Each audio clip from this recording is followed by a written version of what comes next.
Have you ever tried these colorful candies? These are actually a popular street treat from Turkey. Before serving, the vendor skillfully twirls a wooden stick through thick, glossy syrup, layering different flavors based on the customer's preference. While this Turkish candy might remind you of the spiral lollipops we're familiar with, there's a key difference: it's not made from malt syrup. Instead, the process starts with regular granulated sugar melted in a pot. Then, fruit juice and lemon juice are added. To enhance the flavor, cloves, ginger, and cinnamon are mixed in. Of course, to achieve those vibrant colors, various food dyes are also included. After stirring over heat for about 2.5 minutes, the syrup is ready. This candy is a local favorite, especially during festivals and special events. It's a common sight on the streets during celebrations. Many people even consider it a healthier snack, and best of all, it's incredibly affordable. For just $2, you can get a fully loaded stick. No wonder kids love it so much. Have you ever had a $2,000 cup of coffee? First, a piece of white chocolate is placed on top of the cup. As the hot coffee is poured, it slowly melts the chocolate until it finally drops into the cup and blends perfectly with the coffee. The chocolate piece is like a maze the coffee has to find its way through before it fills the cup. Different flavors of coffee come with different types of chocolate. One commenter, an Italian, said, "As an Italian, I have to say I've never seen coffee brewed like this before, but it looks delicious. Besides, $2,000 a cup is cheap. I usually drink coffee that costs over $5,000 a cup. Every day, there's a limited edition coffee, starting with a layer of chocolate sauce at the bottom of the cup. Then, a scoop of ice cream is added, topped with a sprinkle of crushed peanuts. The reserved space on the side is for the coffee, a perfect afternoon indulgence. One sip of this coffee is enough to wake you up and fill your stomach. But what I love the most is the process of making it. Just watching it is a feast for the eyes."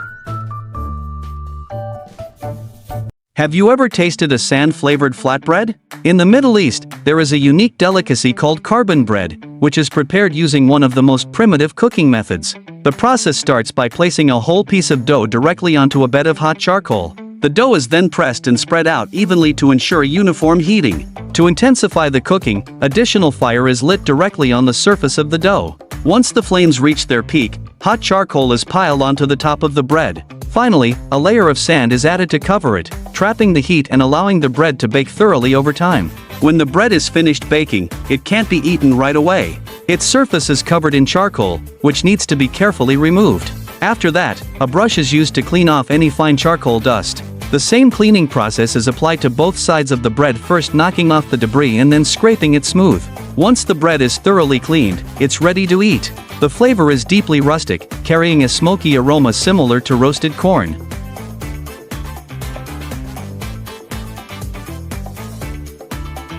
What's your take on Indian street food? When it comes to Indian street food, most online discussions tend to focus on two main aspects: the seemingly endless mix of ingredients, as if the periodic table itself were being tossed into the pan; the clean and hygienic yet highly unique preparation methods. However, few people ever talk about the cooking utensils used at these street food stalls. Take a look at these pots and pans, dented, uneven, and with colors that seem to tell a long history of use. In India, such cookware is nothing out of the ordinary. But what if we were to come across a pan with an irregular, almost deformed shape?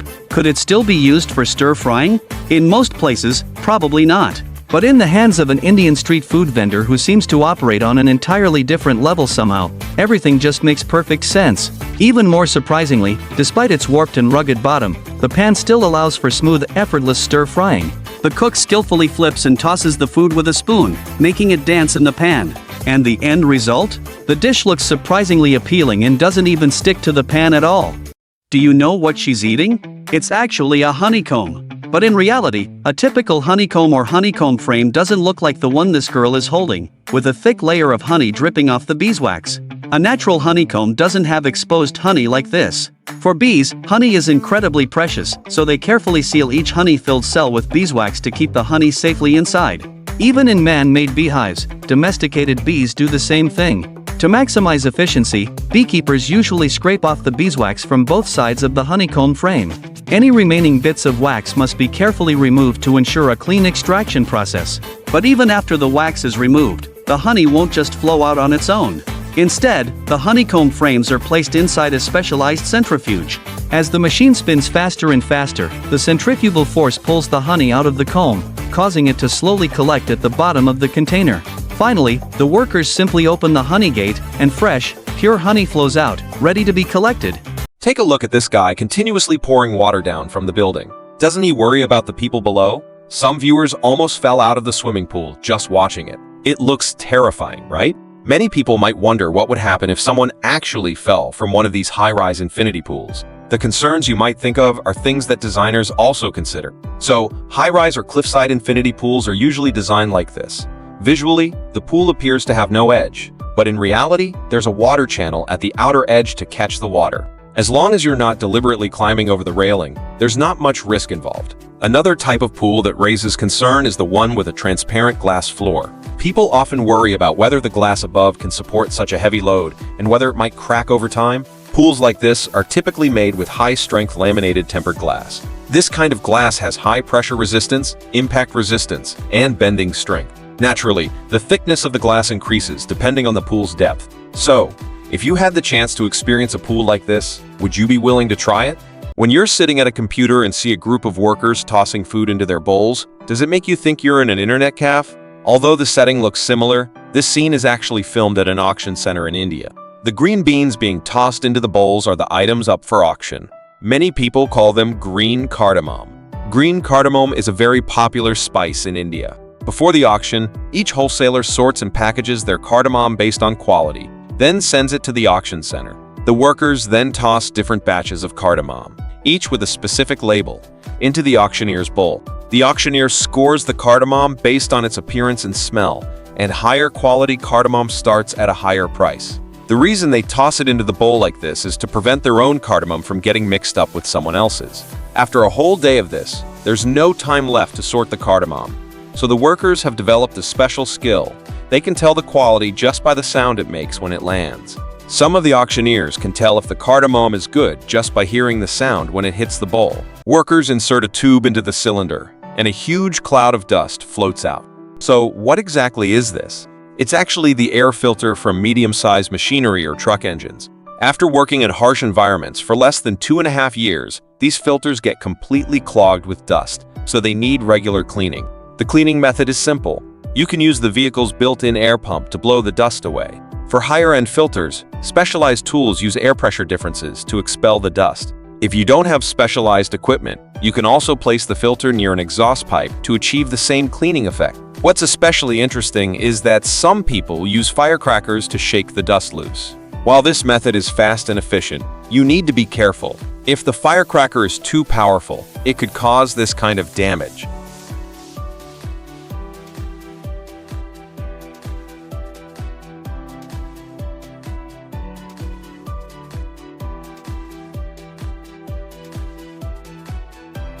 Never try this dangerous strength training. Even experienced gym-goers with muscular builds may not succeed in challenging this exercise. The two black wooden sticks in front of you, which resemble chicken legs, are actually a type of fitness equipment called Persian. Their main purpose is to improve core strength and increase muscle power. Swinging the Persian clubs mimics the feeling of ancient soldiers holding a sword in one hand and a shield in the other. This is why the exercise is typically done with two clubs at the same time.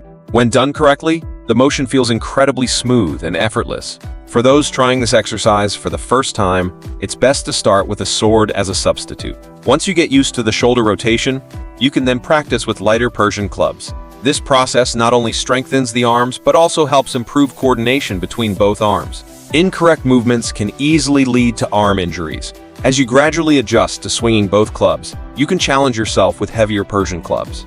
So while this exercise might look simple, mastering it is much more difficult than it seems. If the snow on your roof reaches this thickness, you need to be careful when walking under the house. The snow can easily bury someone beneath it. Of course, it's not just people. Cars parked nearby can also be completely covered by the snow. The thickness of the snow can cause significant damage to the house as well, and over time, it might even lead to a roof collapse. That's why it's important to regularly clear snow from your roof during snowy weather. For snow that hangs over the edge of the roof, it's best to clear it from a spot where falling snow can't hit you. Snow that's been sitting on the roof for a long time will become heavier as temperatures change. If you're standing in the path where snow might slide off, the consequences can be severe.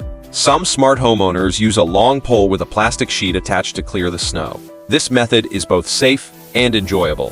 Watching the snow chunks fall down like tofu can actually be quite satisfying. For houses with automatic snow removal, the process is even simpler. Just turn on the vibration mode, and the snow on the roof will shake down to the ground. It looks pretty fun too. Do you know why you shouldn't get too close to large cruise ships? The propellers at the back create powerful whirlpools in the surrounding water. If someone falls in, the consequences would be catastrophic, literally being shredded to pieces. Those propellers are no joke. Small boats can be torn apart if they get too close. One user shared their experience while serving in the Navy. When they entered a dry dock, they were shocked by how massive the propellers were, absolutely enormous. At the maintenance site, the propeller was at least as tall as 10 people stacked on top of each other. When a ship's propeller gets jammed, the maintenance crew must work on it. Thankfully, they have a locking procedure in place to prevent anyone from accidentally starting the engine while they're in the water. The process of anchoring the ship is equally impressive. The iron chains dive into the water like a dragon, keeping the ship stable and preventing it from drifting away. Unfortunately, a shark got caught in the propeller and met a grim fate. There was even a guy who took a selfie in front of the ship for a video. Just imagine if he had accidentally gotten too close. If your friend's fingers were stuck together, would you try using your nails to ease their pain?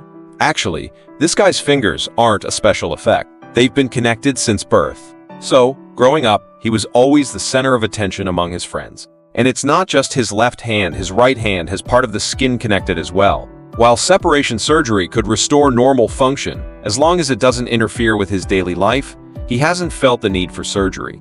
The only real issue, when wearing rings, he has to stick to open designs. Then there's another guy with a unique feature, his thumb. Yes, his thumb is unusually long.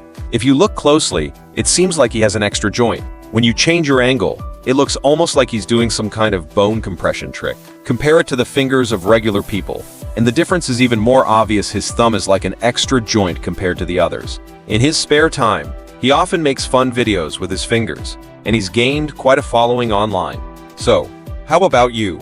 Are your fingers any different or special? It's said that people with chakra can easily walk on water, but we all know that for regular folks, this skill is pretty unrealistic. So, many people online have come up with ways to make it look like they can walk on water.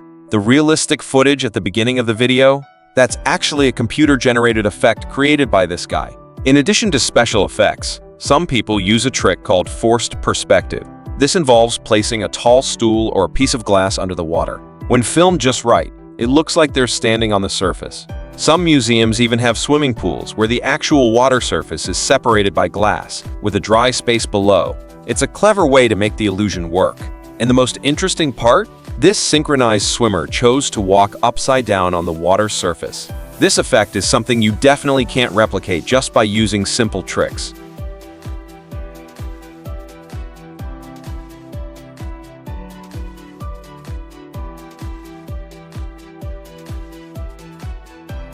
This is why plumbers earn so much. Pipes that haven't been cleaned in a long time can get packed full of leaves, and clearing them requires special techniques. Pipes clogged with water lilies are relatively easy to clean. You can just scrape the lilies off bit by bit. But when you're dealing with a pipe full of both sludge and tree roots, it becomes a real skill. You can't use brute force. You have to ensure the pipe stays clear and flowing smoothly. Sometimes the process gets really messy, with dirt everywhere. That's why they feel that earning $300 per hour is well-deserved, especially when they take on big jobs like this. Clearing out a pipe using a steel rod with just the right amount of finesse can make the pay even higher.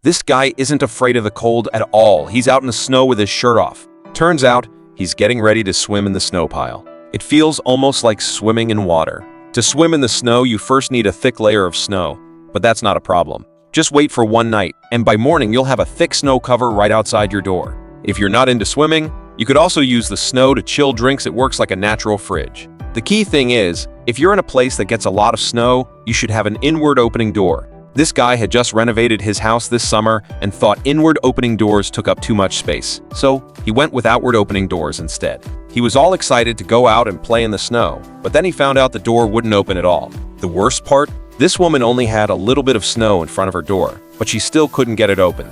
She was definitely going to be late for work, and that means she lost her full attendance bonus for the month.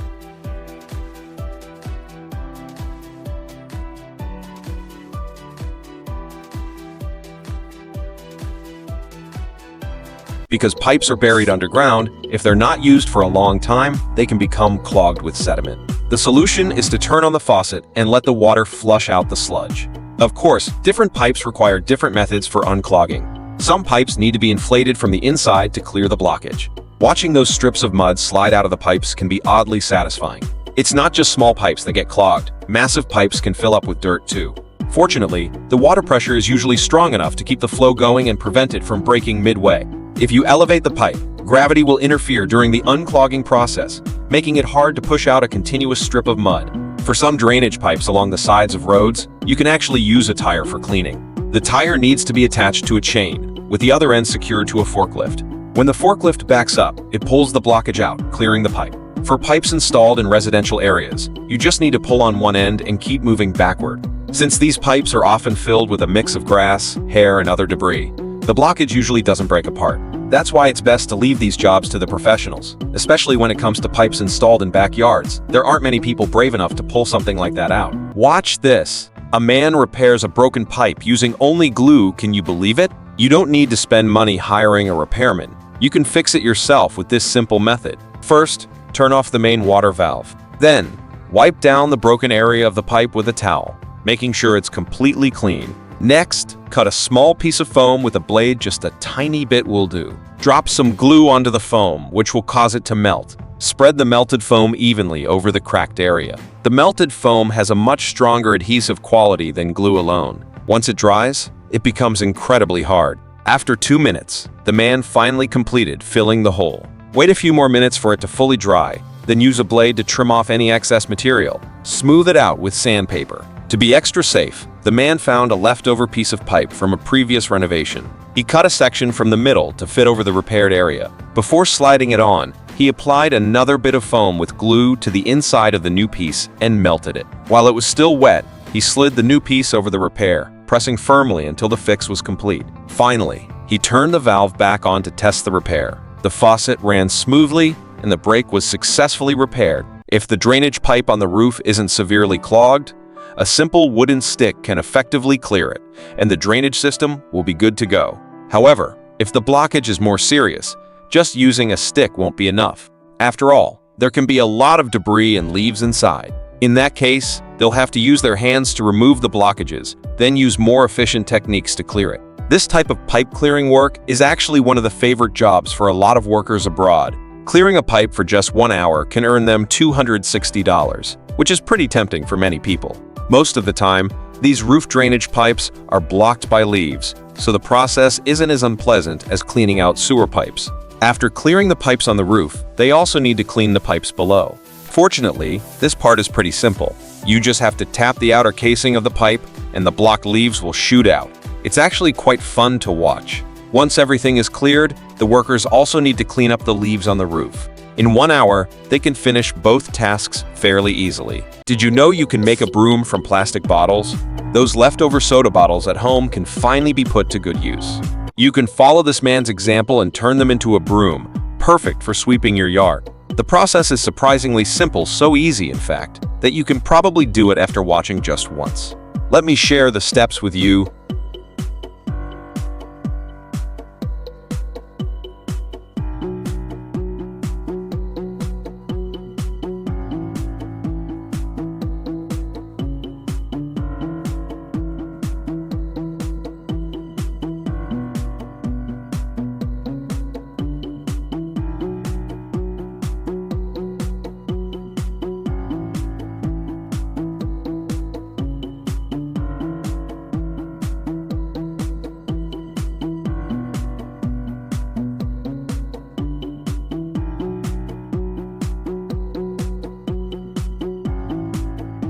This beautiful woman took a perfect ice block off a street sign, While you can play with ice every year, it's the first time she's seen one this beautiful. Too bad her boyfriend smashed it with a punch. A guy at the beach noticed that half of a streetlight was covered in ice. Before he got completely iced in, the kind man decided to knock the ice off. Then, this man pulled a perfect icicle from a metal pole on a railing, only for a kid to grab it before he could do anything with it. While helping others is a virtue, not smashing the ice feels like something's missing. It's even more fun to take a metal railing, scrape off the ice in chunks, and smash it. The sound of ice cracking is so satisfying. If you're in a hurry, you can try this kind of railing. The ice is frozen into one solid block, and with just a push, it will fall off in one piece. It's pretty satisfying, but the fun doesn't last long.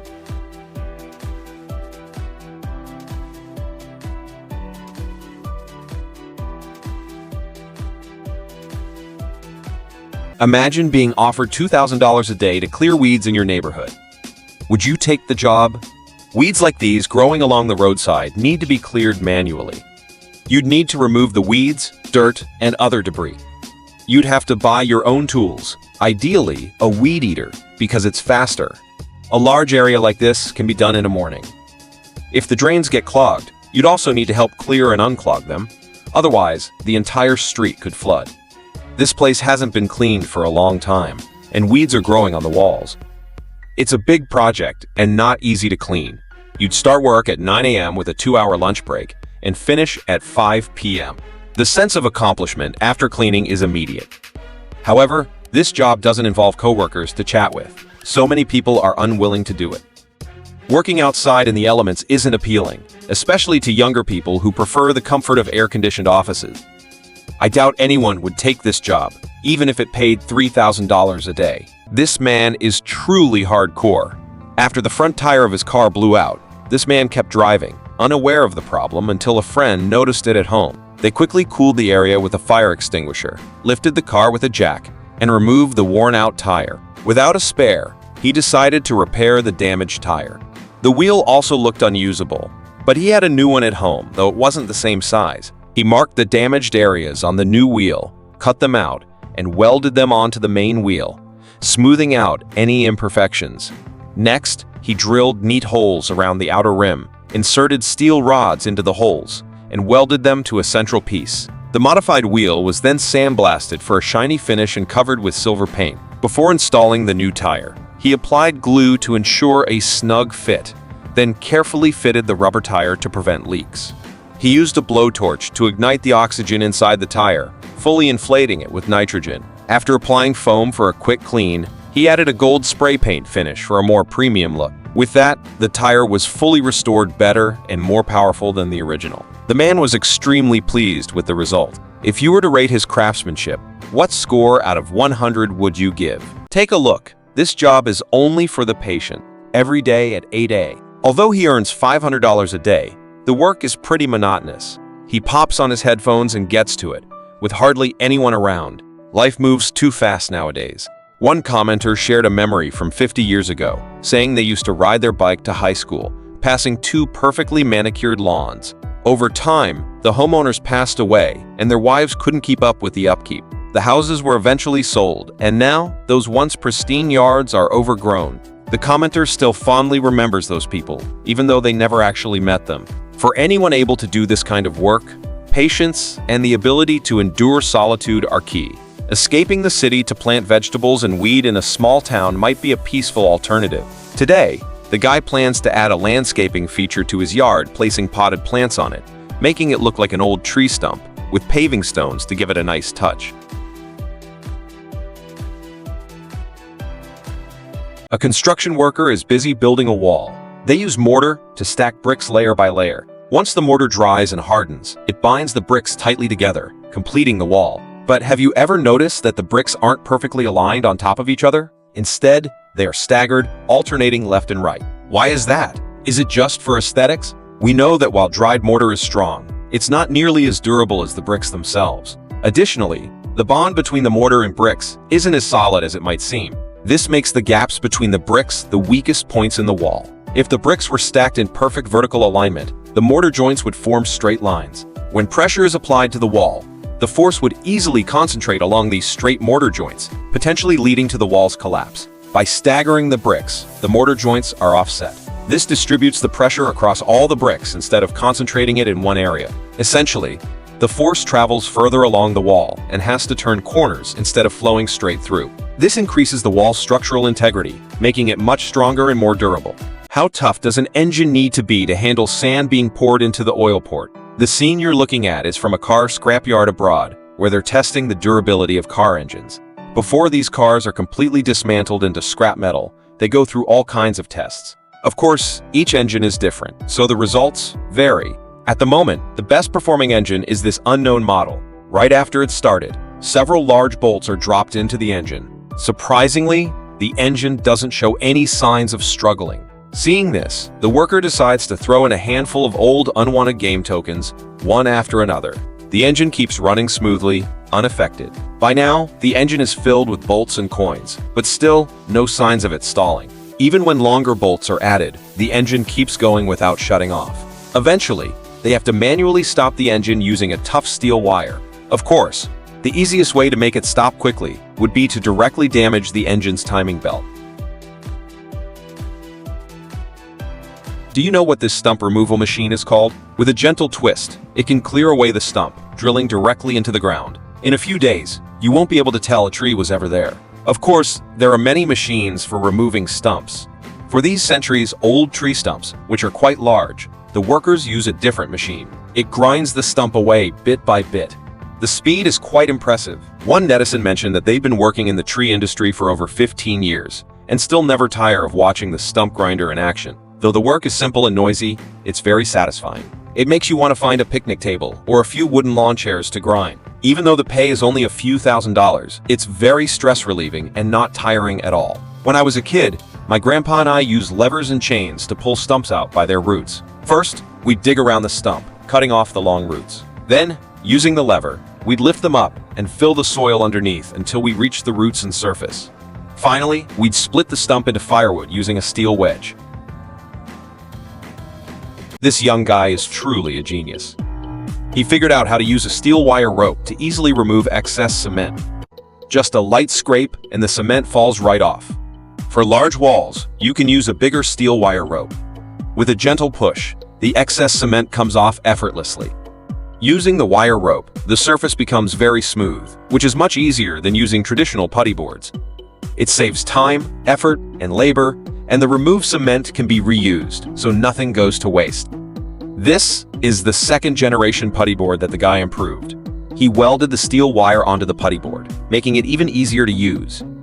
It also allows for grinding the cement and scraping in one go, eliminating 2 steps at once.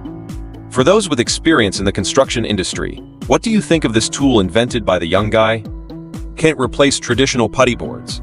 The most impressive part is that he also invented a tool for tying rebar. With this new tool, tying rebar is no longer a laborious task.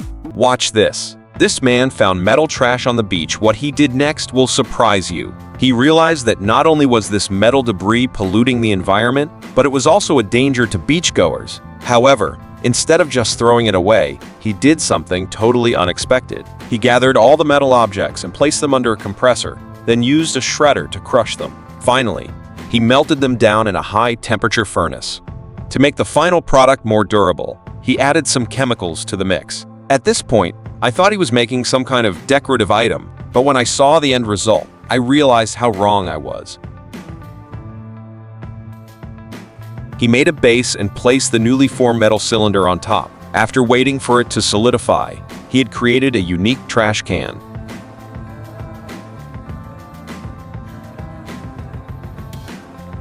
Finally, he placed it back on the beach. I have to say, this is a brilliant example of turning waste into something incredibly useful. This is what happens when water pipes are left unused for a long time. When they're turned on again, they start spewing out sludge continuously. This is especially true for outdoor irrigation pipes used on farms. The sludge flows out as smoothly as chocolate syrup. That's why it's important to regularly flush out your pipes. You can't predict what kind of impurities or dirt might be inside the water. Another big issue is clearing the pipes. Besides accumulating a lot of sludge, some pipes also develop thick plant roots inside. It's easy to pull out roots like this, but when they grow deep inside, it's much harder to clean. To clear the pipes, you often have to use drastic measures, such as pulling the sludge out with discarded tires from the other end, or using a high-pressure water jet. If it's a serious blockage, the only option left is to dig through the pipe to clear it. But that's the worst-case scenario.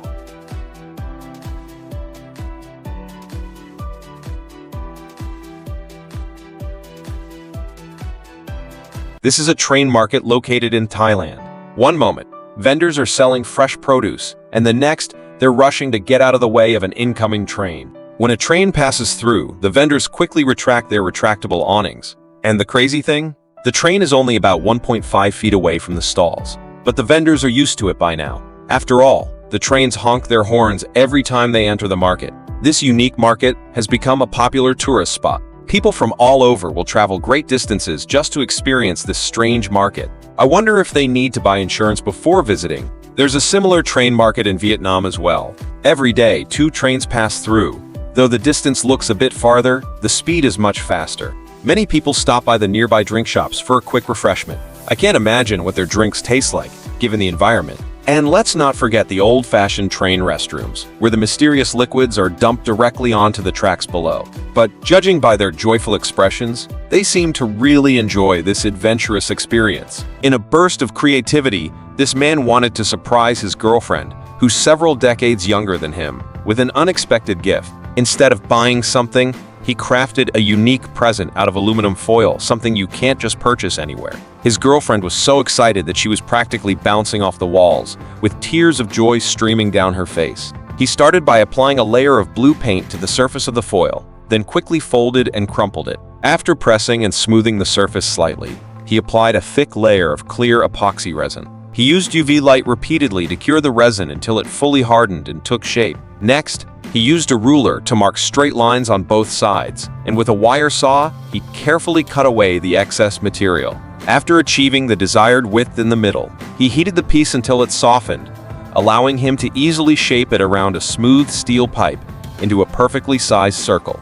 To finish, he sprinkled a few drops of water onto the sandpaper surface and used the friction to remove any burrs, leaving the surface smooth and rounded. Finally, he slid on a matching ring to complete the look. This creative ring was perfectly crafted by combining aluminum foil with resin, showing just how simple yet imaginative this project was. When the man slipped the ring onto his girlfriend's finger, they were both so thrilled that they couldn't stop smiling for 3 days straight. What do you think of this man's incredibly creative idea?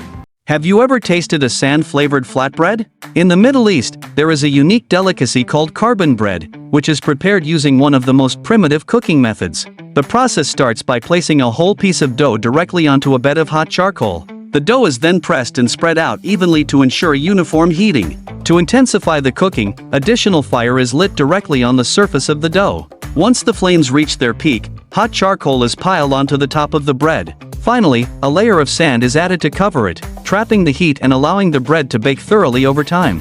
When the bread is finished baking, it can't be eaten right away. Its surface is covered in charcoal, which needs to be carefully removed. After that, a brush is used to clean off any fine charcoal dust. The same cleaning process is applied to both sides of the bread, first knocking off the debris and then scraping it smooth. Once the bread is thoroughly cleaned, it's ready to eat. The flavor is deeply rustic, carrying a smoky aroma similar to roasted corn.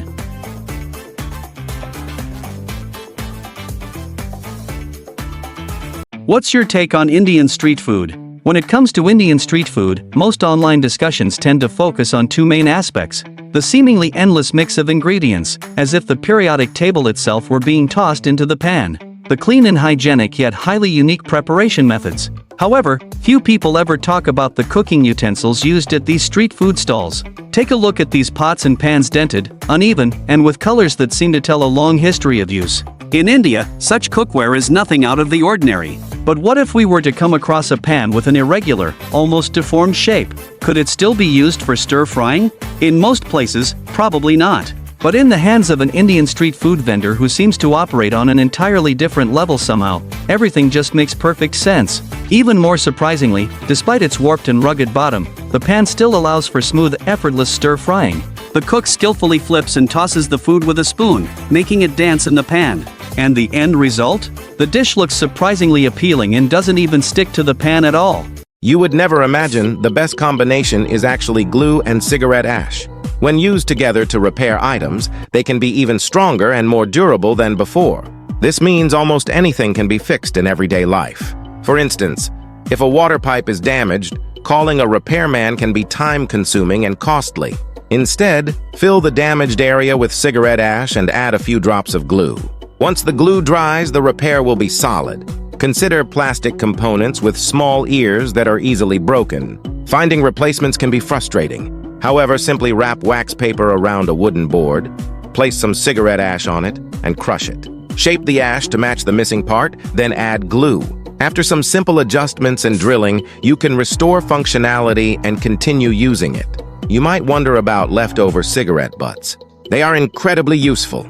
For example, if a door panel warps or detaches, it's often due to deteriorating screw holes. Instead of relocating the holes, enlarge the existing ones, insert cigarette butts, add glue, and let it dry. Mark where to drill new holes and you can reattach the panel. It will be solid and secure. You would never imagine the best combination is actually glue and cement. When they come together to repair items, they can be even stronger and more durable than the original material. In daily life, leveraging this combination means almost anything can be fixed. For example, on this plastic piece, the small ears are very easy to break, and finding replacements can be quite frustrating. But now, you don't need to worry about that. Simply print the shape of the missing part onto some modeling clay, fill the outline with cement, and add a few drops of glue. You'll find that the damaged section is completely restored. A little surface sanding and smoothing can bring it back to functionality, allowing continued use. Take this cabinet door, for instance. The corners and edges of the panel often get bumped and scratched. If not repaired promptly, the damage can worsen. However, with cement and glue, you'll see that fixing it is quite simple. Just use tape to protect the damaged area, fill it with cement, and add a few drops of glue. Repeat this process until the repair is flush with the panel. Someone might ask, what about larger holes? No problem! Start by cutting a piece of foil tape and sticking it over one side of the hole. Once secured, flip it over and fill the hole on the other side with cement, making sure to completely fill it. Use a ruler to remove any excess cement on the surface. Finally, add a few drops of glue on the cement, and the hole is now repaired. It's not only sturdy, but also incredibly easy and convenient. Do you know why lines are marked on freshly laid cement roads? Some of these lines are even swept into place using a broom. Generally, workers will cut deep grooves in the cured cement surface. These grooves are known as control joints. Their primary purpose is to reduce the impact of temperature changes on the surface and minimize cracks caused by stress. However, the lines created by sweeping are not control joints, as they are too shallow to counteract thermal expansion and contraction. These lines are mainly drawn to increase the surface roughness and prevent slipping. Although the cement surface may appear rough enough, it's still not adequate for vehicles. By adding horizontal lines, friction between the road and tires is effectively increased. Additionally, some construction teams create deeper indentations on the road surface. These indentations not only enhance traction, but also help prevent water accumulation on the road.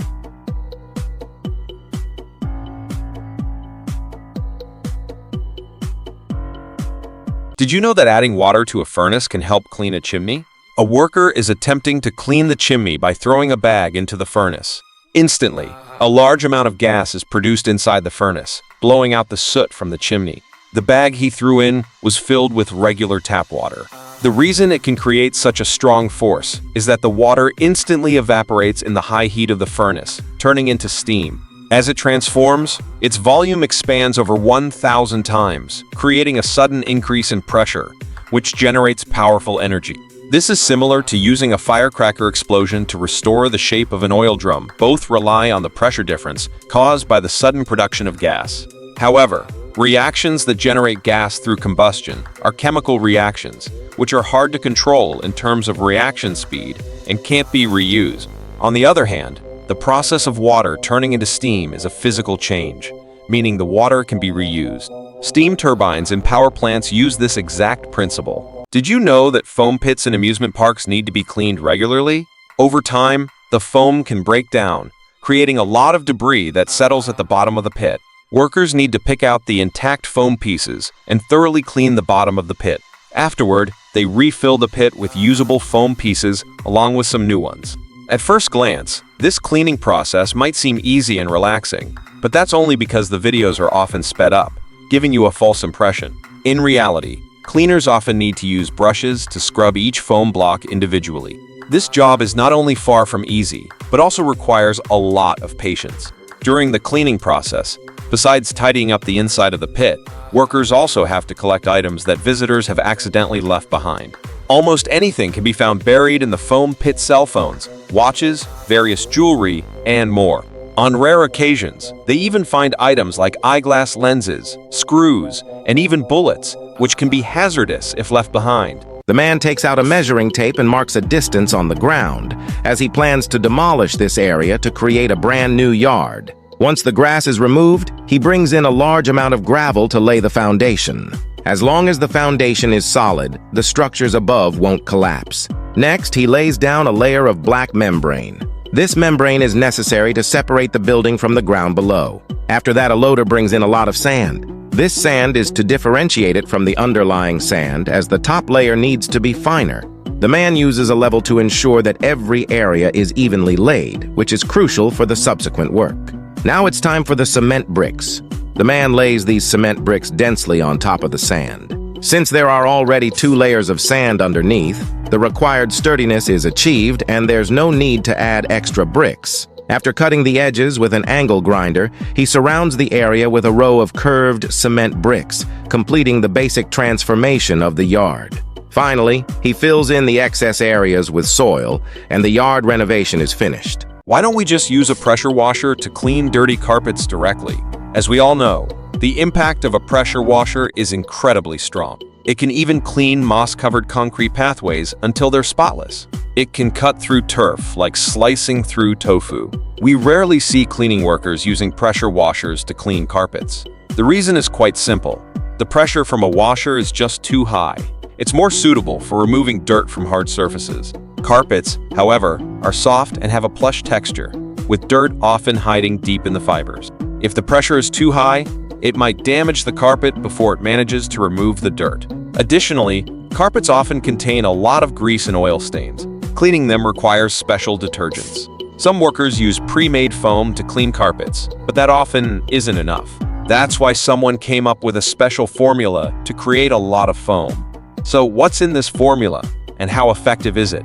It doesn't just produce a lot of foam, it also releases thick clouds of mist when it reacts. In fact, this cleaning agent works quite well. As it creates foam, it also lifts out a lot of the grease and oil. The reason it produces so much foam is that the sodium percarbonate in the explosive salt undergoes a vigorous oxidation reaction when it encounters hot water, releasing a large amount of oxygen. This reaction is also highly exothermic, which is why we see thick water vapor. If you were paid $100,000 a month to clean 10 blocks, would you do it? You'd have to clean up all the weeds along the roadsides every day. Plus, you'd have to buy your own tools. You'd also be responsible for trimming the flowers, bushes, and trees along the streets until they're perfectly neat. Sometimes, the work keeps you so busy you don't even have time to eat. And if an elderly lady asked you to clean her backyard, you'd have to agree as well. The place would have to be spotless, no complaints allowed. If a nearby resident files a complaint, you'd get a pay deduction. A bad review could cost you $1,000. So, the worker takes his job seriously. In fact, the weeds here are taller than he is. Still, when a local grandpa asks for help clearing an area, the worker can only agree. Jobs like this usually take a lot of time. The upside? After cleaning up, the elderly lady typically gives a $3,000 tip. Any weeds climbing up someone's wall must be removed without needing a resident to remind you. But the workday is long, starting at 10 a.m. and not ending until 5 p.m. with only a 2-hour lunch break. Most people can't handle the job, so this one worker ends up cleaning the entire 10-block area on his own. The process of building concrete drainage channels. Workers use modified excavators to dig out the rough shape of the channel. Then, they cover the surface with concrete. Some construction teams will smooth the channel surface to enhance its smoothness for better water flow. After these steps are completed, the workers cut the channel. But why do they do this? These gaps are known as expansion joints, similar to the gaps on concrete roads. They help combat thermal expansion and contraction, preventing the concrete from cracking. It's not just concrete structures that use this technique. Railroad tracks also have gaps at their joints. However, these gaps can increase noise when trains pass over them. To minimize expansion joints, construction crews often use thermite welding to join 2 rails together. Additionally, Some channels are assembled using concrete pipes. Since these pipes have natural gaps at their connections, cutting isn't necessary for them.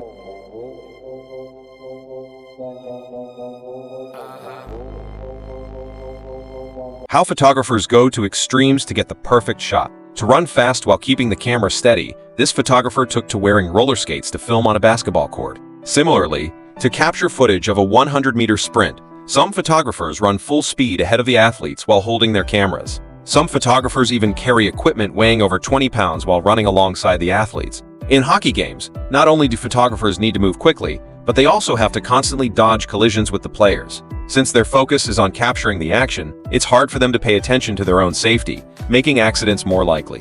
In some cases, photographers have to face real danger. During wildlife shoots, for example, if a grizzly bear charges, the photographer might not flee, but instead hold up the camera and chase after it. Of course, for events like diving, photographers can't jump in with the divers. Instead, they use camera poles or drones to capture the footage.